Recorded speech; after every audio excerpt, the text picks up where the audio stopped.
What's up, everybody? Welcome back to another episode of The Marriage Rules. I'm your host, Rance Rob, and I'm here to give you some advice. You know why? Because I got 10 years in the game, and I'm here to save you. I'm here to help you. All you gotta do is trust me, man. I'm here to help you not blow it. That's what my agenda and job is. And you know why I'm doing this? Because I hear that that 50-50 divvy of your assets is a pretty painful thing.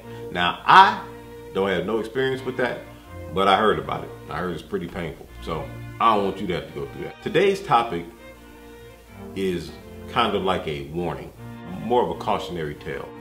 Every couple that gets married, when you get her home, you get back from your vacation or your honeymoon, she's gonna have to cook for you. And this is where you're gonna find out, if you don't know already, if she got skills in the kitchen or not. My advice to you is, even if she can't cook, you better eat like she can.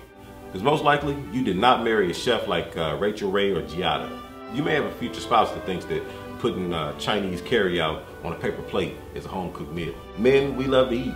There's nothing that we enjoy more than going back home to our mom's house, smashing on a plate of her food, or going to one of our favorite restaurants and eating some really good cuisine. A lot of you guys out there are definitely gonna marry some hot, very fine, good looking women. They fine, they sexy. But basically the food that she puts on the plate resembles you in a thong. Let me paint a picture for you.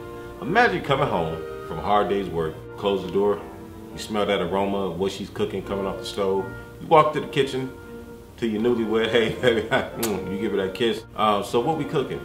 And the best thing she can tell you is it's called Tuesday Surprise. You're a little nervous now, but you go upstairs, you change clothes, and then next thing you know, she's calling you down for dinner. You sit down at the table, and what she puts on the plate resembles Rottweiler placenta. What's on the plate looks like that thick, always maxi pad that she uses on the heavy bleeding days. You start praying that there's wings baked into this food so that this mess can fly away. It's supposed to be lasagna. So before you do or say something dumb, here, take my advice. If you want to have a happy marriage, what's sitting on that plate, you will eat it. And you will do everything that you can to fight back the tears as you are eating it. And then she's gonna ask you if you like it. What you will do is you're gonna take a sip of your beverage, okay?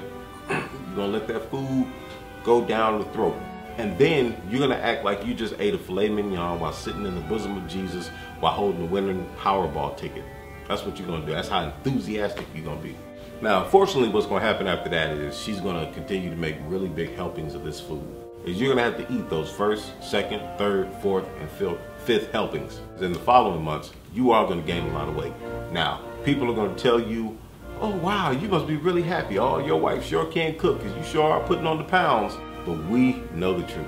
Because when I first got married, I was eating so many helpings of mashed potatoes that by my first year anniversary, it basically looked like I was about to get a centerfold spread in Big Booty Dudes magazine.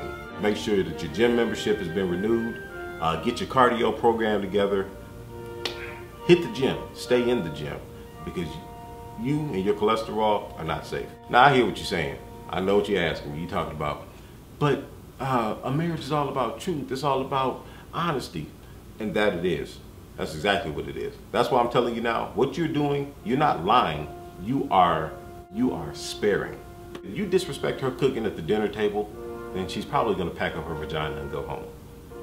The smart thing to do is wait until Friday pizza night to suggest maybe she should check out some recipes on Pinterest, because what she currently is cooking is not getting it. Your job as a husband is to protect her ego at all costs.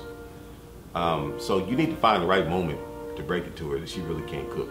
So be careful how you pick your spots. Never, ever, ever, ever, ever, ever compare her cooking to your mother's cooking. Don't do that. No matter if your mother can cook really good or cook really bad.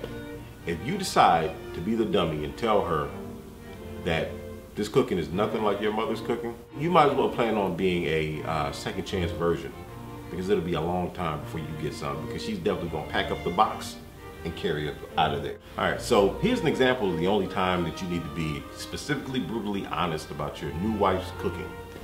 And that is if she tells you that she's gonna host a dinner party with all of your work colleagues and she's gonna be the one to cater it. That's basically when you let the record stop and you tell her that it would be better if everybody ate bowls of viral meningitis than to let her cook that meal. After she smacks you, the next thing you need to do is let the healing begin. That's all you can do. What you want to do, you want to learn to be honest, but you got to do it in the right way. That's all I got for you this week. Join me next week for another episode of The Marriage Rules. So before you go, my question to you is, what was the first meal that your mate cooked for you? And was it any good? Did you like it? Did you not like it? Leave that in the comments section. Let's talk about it. And then after you do that, what I want you to do next is like my vids, man. I want you to massage that subscribe button.